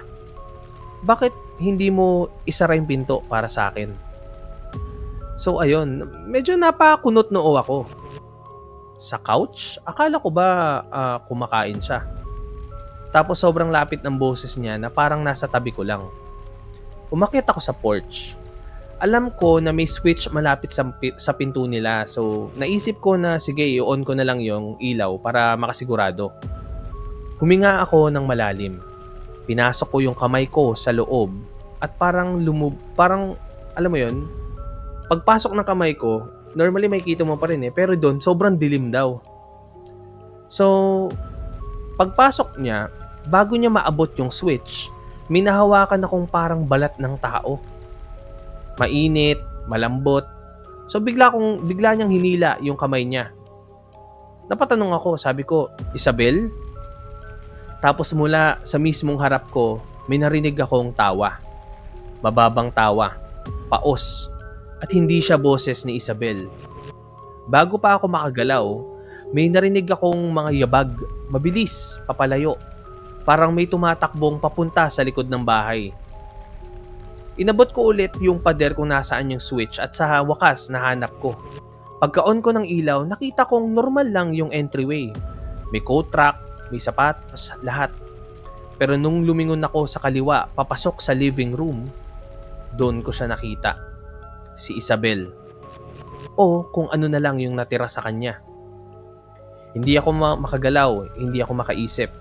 Nakita ko siyang nakahandusay sa sala. Yung ulo niya nakalaylay, wala ng mata, wala ng balat sa muka. Pula yung buong katawan niya. Hindi dahil sa dugo, kundi dahil wala na siyang balat. Parang may nagsimulang magbalat ng katawan niya tapos naistorbo ko sa kalagitnaan. Tumakbo ko pabalik sa bahay. Tinawagan ko agad yung pulis. Dumating sila, kinuha yung statements namin ni Alice. Ilang araw na yung lumipas. Pero hanggang ngayon, wala pa rin silang sinasabi. Hindi ako makatulog. Hindi ako makakain. Paulit-ulit kong naririnig sa isip ko yung boses. Yung pakiramdam nung hinawakan ko yung laman sa dilim at yung mukha ni Isabel. At sa lahat ng tanong na pumapasok sa isip ko, 3 lang talaga yung hindi ko matanggal. Una, sino yung kausap ko noong gabing yun? Pangalawa, paano niya ginaya ng sobrang perpekto ang boses ni Isabel? Pangatlo, at bakit hanggang ngayon, gabi-gabi, nakaupo pa rin si Bailey sa may pinto? Mahina pero tuloy-tuloy ang pag-growl. So yun, doon natapos yung kwento. Grabe no? Ang ganda talaga ng mga kwento na nababasa. Paps, ano yan? True story yan, true story. True story to talaga. Doon pa talaga sa no sleep na ano, no? Grabe yung paano no, pagka-bias no, parang nakarinig na isang story. Yan, no sleep yan eh, Reddit yan eh. Totoo yan, totoong nangyari talaga yan. Kaya kong diyan, patunay. Ano ko, ipapa-commercial ko itong daliri ko. Totoo to. Hahawak ako ng Totoo. hahawak ako ng 5 star. Ay, hindi, kakain ako ng biko. Tapos hahawak ako ng 5 star. If hindi yan totoo. Ihagis ko ng marahan. Sabay takip. If hindi yan totoo.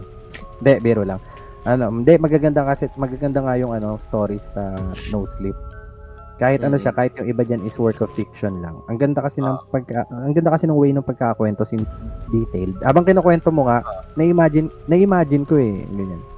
Ang base pa dun sa kwento mo, nakikita ko pa yung details ng neighborhood. Tsaka yung mga bahay sa Amerika, 'di ba? Na may bintana, may porch, may driveway. Oo, may pinaka na pipicture out ko sa utak ko yung kagaya sa Barbarian na yun nga. Diba? Ganun ang itsura ng ng area niyan.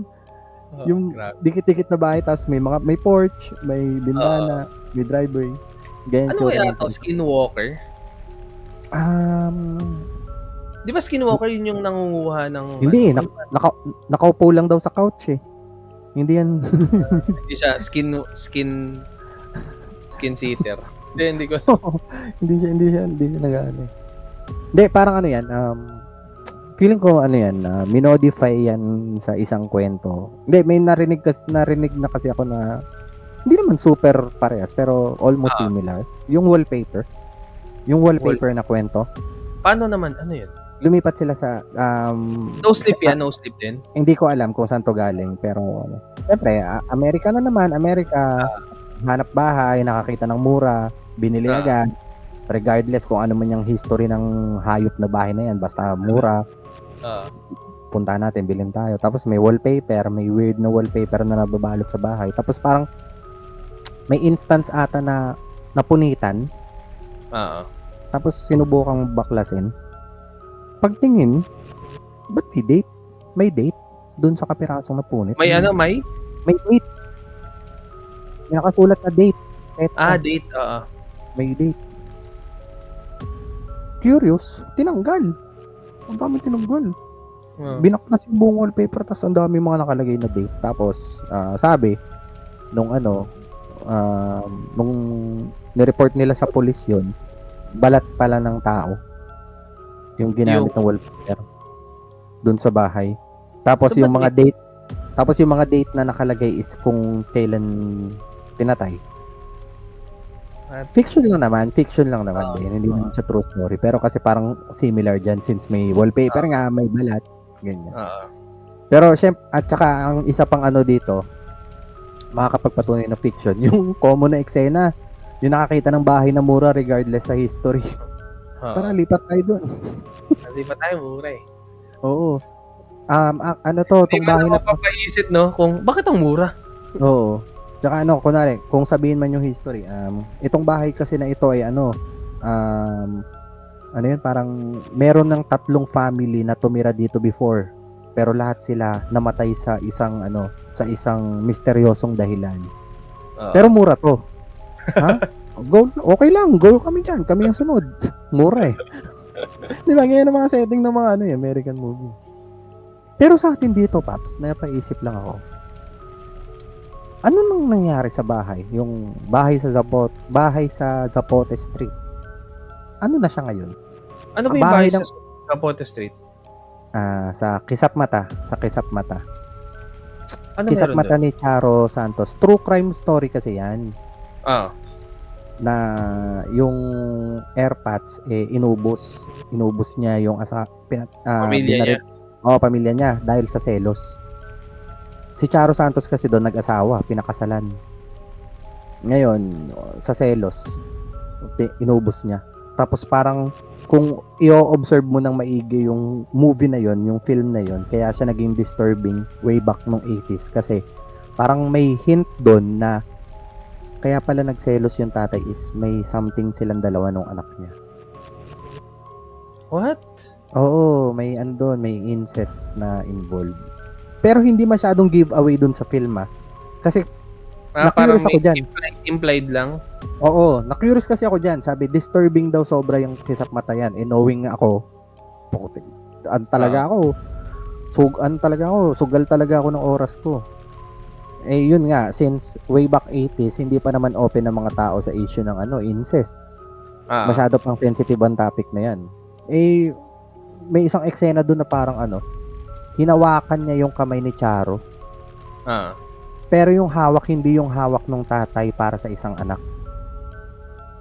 Makikita mo dun sa eksena na may mali siya Yun lang, yung simpleng clue lang na yun na parang naisip ko, ay putik, may something sila. So, nagselos siya dun sa something nung anak niya?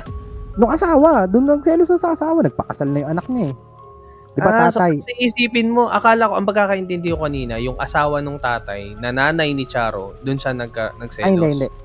Tatay. Hindi. Tatay. Anak niya si Charo Santos. Si Santos, nagpakasal na. May asawa na. Doon siya nagselos. Umabot sa Pero sa doon sa movie, ano yung naging reason kung hindi implied na dahil doon sa pagpapakasal ni Charo? Yun pa rin, Paps Kung wala yung eksena na, kung wala yung eksena na yun, kasi tutol siya Senseless yung pagpatay kung wala yung eksena na yun? Hindi, meron pa rin.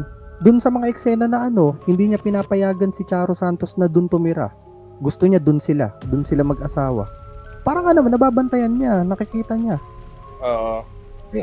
Kung siguro kung wala yung eksena na yun, isipin mo na parang grabe naman to, sobrang pagmamahal nung tatay sa anak na ayaw mag-asawa, nagselos para umabot sa pamamarel. Pero hindi mas walang sense yun ganun, di ba?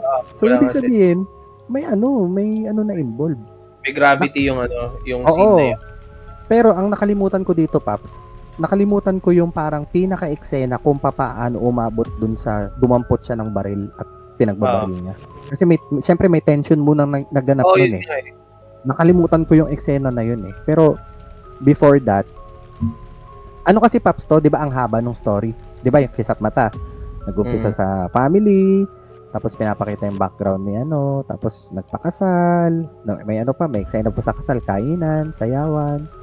May bed scene pa dito, si ano, si Madam Charo Santos. Sinong partner niya? Wait lang baka malito ako Iniisip ko Mike De Leon o baka si Mike De Leon yung director. Wait lang Teka, ito na nga tinitingnan ko. Kisap Mata cast. Director si Mike De Leon. Okay. Ang bata Director. pa ni Charo dito Oo. Ito si Jay Ilagan. Pero sa bagay, no? Ito, yan. Nakalimutan ko lang yung parang pinaka yung tension kung paano umabot sa pamamaril. Kasi Paps, last na eksena na yun eh. Yung barilan eh. As in, huling-huli na. After nun, biglang nagsarado. Ngayon, mabalik tayo dun sa may unang tanong ko. Iniisip ko, ano nang nangyari dyan sa bahay na yan? Sa Zapote Street? Ano nang nangyari sa bahay ng kung saan naganap yung Visconde Massacre? Ano nang nangyari yun sa nga, bahay? Sa bahay ng sa Lipa? Sa- Napanood mo na ba, Paps, yung Lipa Massacre? Feeling ko napanood ko na siya dati, pero bata pa ako. Yan ang palabas. Ito. Ayan, mabalik na naman tayo. Imagine niyo na sa mga Gen Z na nakikinig. Hindi ko sinasabi na na superior yung generation namin, walang ganun. Ang gusto ko lang sabihin na imagine niyo na lang yung time namin na hindi pa maigpit yung censorship. Tapos yung mga pelikulang ipinapalabas sa Free TV mga massacre na movies. Yun nga Antipolo Massacre, Lipa Massacre. Oo. May Visconde ba? Hindi ko maalala kung may Visconde. Tapos yung ngayon, ang weird nga no, kasi parang pabaliktad. Ito personal opinion ko lang to Yung may mga palabas na napanood ko siya. Ni-rate siya as R18. Tapos, pag pinanood ko, parang may mas malala pa dito na palabas na mamaw lang. Na parang ewan. Kung isasuggest mo sa akin na panoorin ko ulit yung Lipa Massacre, hindi ko papanoorin yan. Bakit? Super na trauma ako diyan nung bata ako dahil dun sa may white lady. Ayoko tingnan ngayon eh. Hindi siya actually talaga white lady. Pero kasi nung malapit ng si Vilma Santos, nagkakaroon siya ng vision. Nung malapit ng mangyari. Alam ko nga parang paramdam, parang sign. Yung ba yung parang sign? Oo. May nakita siya, Pops, na kinikilabutan ako, goosebumps ako. May nakita siyang white lady lang tawag ko kasi sobrang takot ako doon. May nakita siyang babae doon sa may mall, Pops. Yung ba yung sa parang parang nakita ko yan. Oo. Tapos yung ginamit na babae is foreigner. Ngayon yung pagka-foreigner niya, parang albino na sa memory ko parang albino. Yung anak araw kung tawagin natin. Na ang puti-puti niya talaga, tapos yung buhok puting-puti. Sobrang takot ako diyan nung bata pa ako. Every time na pinapalabas yan sa Free TV, takbo talaga ako pag nakita ko yung babae na yun. Tapos may isa pang nakakatakot to. Ito naman, based naman to sa kwento ng iba na makapanood ng Lipa Massacre. Kasi yung recordings pala na plinay sa dulo is tunay na mga boses ng biktima. Ha? Oo. So maririnig mo talaga yung boses nila. Nagsasalita? May eksena dyan nung umuwi yung tatay ata galing abroad, yung pagluluksa na dahil sa nangyari sa family niya. Parang hawak niya yung pictures, may piniplay na recording. Parang message. Boses pala talaga yun ng mga biktima, Paps. Kaya sabi ko, ayoko panoorin. Ayoko ulit panoorin. Feeling ko maano eh. Grabe rin yung episode natin ngayon. Oo nga, no? Yung episode natin ngayon ay 1 hour and 30 minutes plus na. So, yun. Sulit ang episode ngayon, Kaya, Sana naman, baka naman. Kung hindi pa kayo nakafollow sa Facebook at Instagram, follow nyo kami, The Red Door Podcast PH. At kung nakikinig pa kayo ngayon, super chat meron dyan sa gilid. Sa mga nakikinig ng episode na ito, please lang wag nyong i-attempt na na hanapin yung screenshot ng babaeng white lady tapos isi-send nyo sa JC. Kasi baka bigla may makaisip eh. Sabi Oo. na, hanapin ko nga yun tapos i-send ko sa JC makita na Tito James. Ito na lang yung iset nyo. Ayoko talaga makita yun. Yung isa nga, Paps, yung isa, yung kay Cesar Montano naman. Feeling ko alam ko yan. Siya ba yung Antipolo. killer dyan? Antipolo Massacre. Semi-kalbo ba siya dyan? Oo. Tapos, Paps, nakita mo yung kilay niya? Oo. Nakakatakot yung itsura niya doon sa palabas na yun. Naaalala ko yun. At saka, Paps, Tapos, hindi ko maalala kung sa tape ko pa napanood yan o sa TV. hindi, baka sa TV kasi nga nagpapalabas dati sa TV ng ganyan eh. Oo. Basta, nung panood ko yun, sabi ko, hindi nakakatakot. Saka, Paps, sobrang nakakatakot daw yun kasi may nagsasabi, sabi-sabi lang, nabasa-basa ko lang sa comments na hindi daw talaga ganun yung itsura ni Cesar. Ngayon, dahil sa nadala siya ng role niya, naging ganun daw. Hindi yung parang sobrang sama daw na tao. Oo. Parang, Oo. kung kunwari tayo, nandun tayo sa set nung mismong shooting. Naku, nakita Matatakot daw ka natin. talaga eh. Oo, takot na talaga tayo. Pero, si Cesar daw nung time na yun, umaarte lang pero nadala daw sa role niya na yung tipong parang Na method. Ay, pero hindi naman siya nagme-method kaya nun. Tapos pinatay niya talaga no on screen. Wala naman siguro.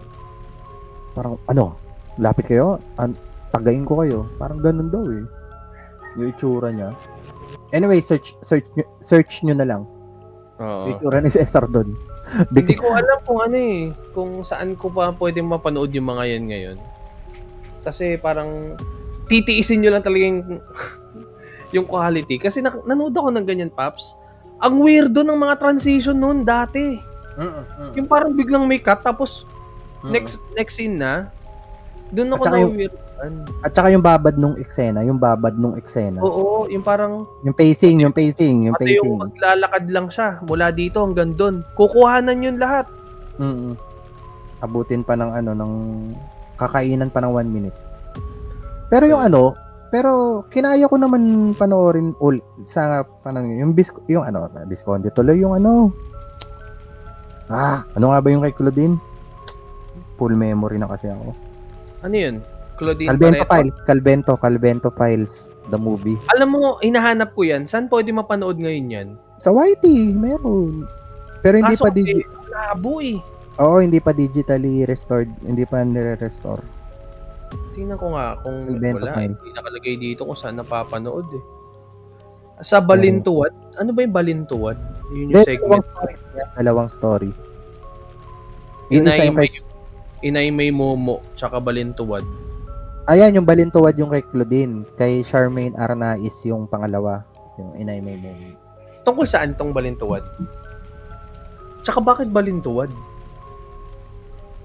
Feeling ko yung dahil dun sa hula ko lang yung dahil dun sa balon.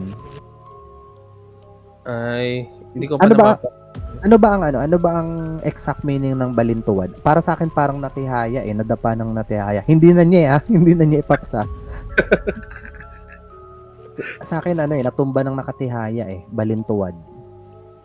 Pag sinesearch ko, lumalabas yung Calvento Files talaga Ay, ito Balintuwad, Binisaya. Ayun, Balintuwad, Tumble Forward. Tama nga, Balintuwad. Mali ako. Ang naisip ko, nadapa ng patihaya yan pala pag ganun. Balintuwad. Literal, Balintuwad. May tuwad. Feeling ko dahil nilagay siya doon sa sa balon, yung pag ganun, feeling ko yun.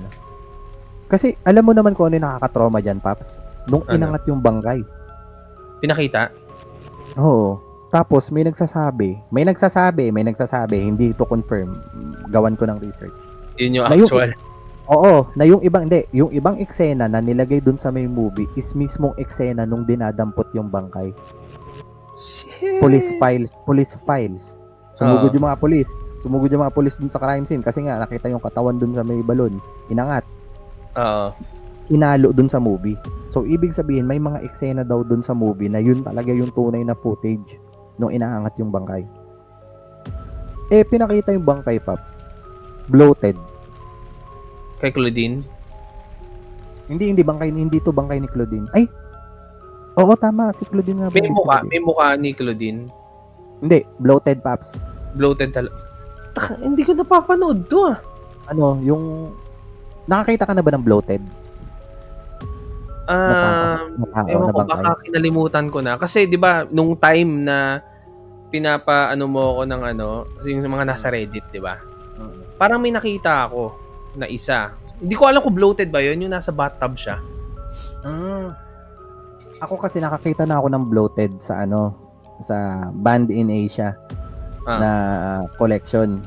Ang itsura niya, Paps, imagine mo yung itsura ni kilala mo si Dugong Marina. Yan, yung parang ang laki ng mata, tapos yung labi, ang laki na rin. Tapos puffy cheeks kasi nga na-submerge sa tubig ng matagal. Anong kulay? Black white. Ganun. Na kahit hindi to kahit siguro hindi nun, no? Oo.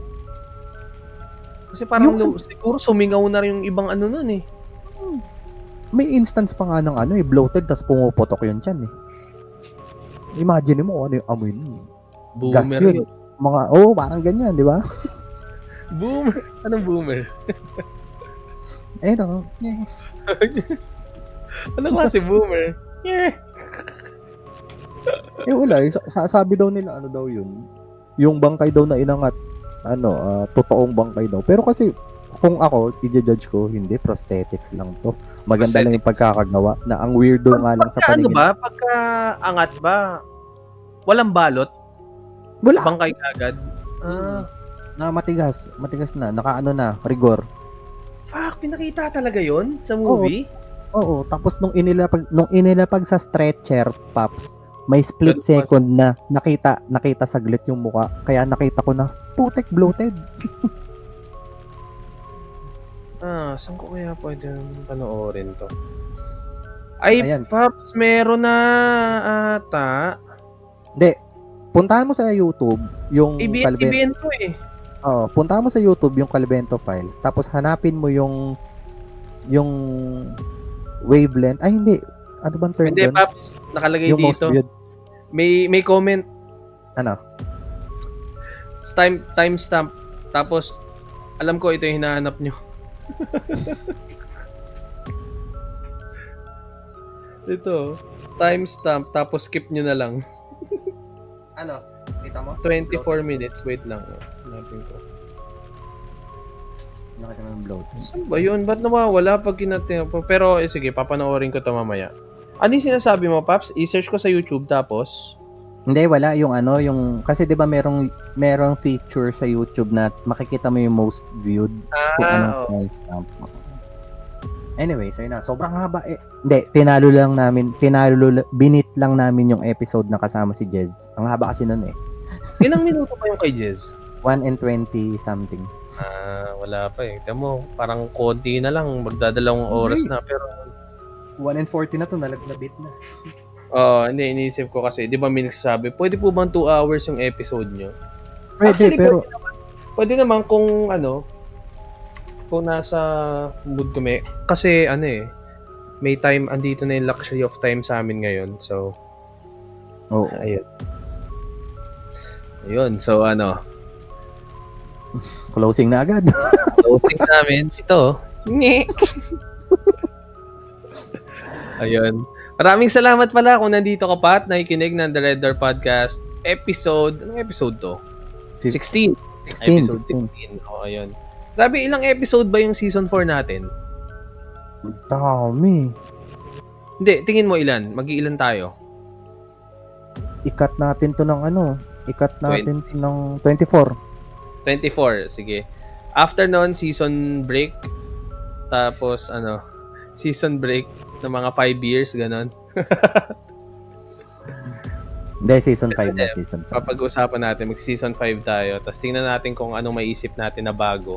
Bagong gimmick. Kasi nagawa na natin tong guesting. Tatry naman namin yung kakaiba. Pero, hindi mo na kami magbibigay ng clue. Oo. Tapos season 5 po, mag-ano na kayo, mag-ghost hunting na kayo. Let's see. So, pag nag-ghost hunting po kami, guys, yung episode namin ay 2 minutes lang. Pupunta lang kami doon sa event, tapos matatakot na kami, uwi na kami. Shortest episode. Kung ito longest. Ayun, shortest. Ayun. So maraming salamat kung nakikinig kayo ngayon. At hindi pa kayo naka-follow sa Facebook at sa Instagram ng The Red Door Podcast PH, follow na kayo. Page namin sa Facebook and Instagram is The Red Door Podcast PH. And kung gusto nyo rin mag-share ng mga kwento nyo na babasahin din namin sa mga future na episodes, pumunta kayo sa Facebook, hanapin nyo lang The Red Door Podcast PH Community. Mag-join kayo doon, sagutin nyo yung mga questions, and then i-post nyo doon para mabasa ng mga community members natin. And at the same time, babasahin din namin sa mga upcoming episodes. At ano yung isa pang way para makapag-send ng message ng mga kwento? Sumali sa aming community, The Red Door Podcast PH Community, tapos isend yung isa pa. Mag-send ng sinabi mo ba yan? Hindi, sinabi ko una, community. Mag-send ng email sa official email address, which is ang kwentongrdp@gmail.com. Makikita nyo yan na nagpa-flash sa ibaba. Oo, kung nakikinig kayo sa YouTube. Pero ayun, again, mukhang ito na ang world record na episode natin. 1 minute po. 1 hour. And nasa 48 minutes na tayo. Again, nga pala, ako si Tito Ian Lee. Follow nyo ako sa mga socials ko, Tito Ian Lee on Facebook, Instagram, and TikTok. Kasama ko si Tito Jamesu na sa lahat ng social media. And kami ang The Red Door Podcast PH. Yun lang, guys. Bye! Bye!